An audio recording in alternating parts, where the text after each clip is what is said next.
Shalom! Ako si Rabbi Rich. Ngayon, binubuksan natin ang ating mga puso sa Mateo Kabanata 5, versikulo 10, sa kaisipang Hebreo. Ang mga Beatitudes ay hindi lamang mga mungkahi. Ang mga ito ay ang blueprint para sa Talmid, ang alagad. Sinasabi sa versikulo 10, mapalad ang mga pinag-uusig dahil sa katuwiran, sapagkat sa kanila ang kaharian ng langit.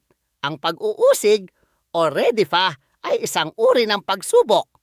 Pinatutunayan nito kung ano ang tunay na nakaupo sa iyong puso. Kapag ang mundo ay tumutulak laban sa iyo, hindi ito basta-basta problema. Ito ay isang kumpirmasyon ng iyong pagkakakilanlan. Itinuturo ni Yeshua na ang mga pinarurusahan, nilalait o pinapatay dahil sa pagsasabi sa iba tungkol sa kanya ay nagpapakita na ang kanilang pagkamamamayan ay hindi sa mundong ito. Ang katuwiran o tzedakah ay higit pa sa pagiging mabuti. Ito ay isang radikal na pag-align sa autoridad ng hari. Isipin ang mga propeta. Kinutya sila dahil sinabi nila ang katotohanan ni Adonai sa isang kultura ng mga kasinungalingan. Kapag pinili mong ibahagi ang iyong pananampalataya sa kabila ng mga kahihinatnan sa lupa, nakatayo ka sa isang mahabang linya ng mga banal na lalaki at babae. Sinasabi sa atin ng teksto na sa kanila ang kaharian ng langit. Hindi ito isang hinaharap na baka.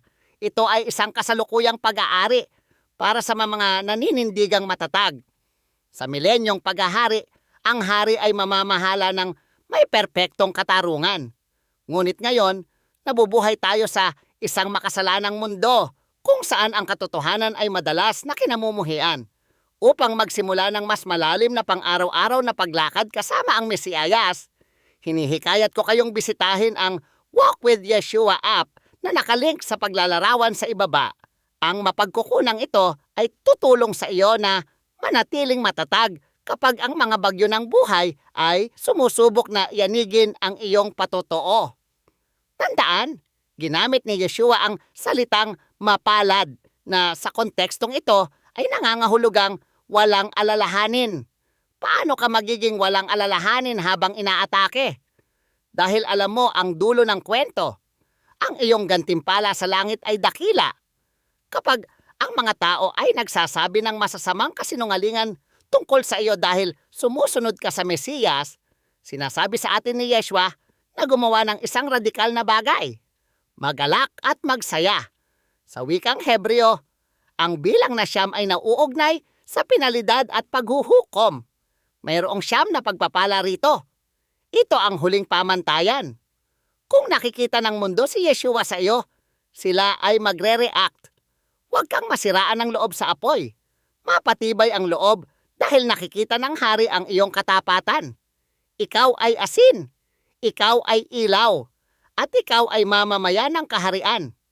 Pagkalooban ka nawa ni Adonai ng lakas ng isang iyon at ng puso ng isang lingkod.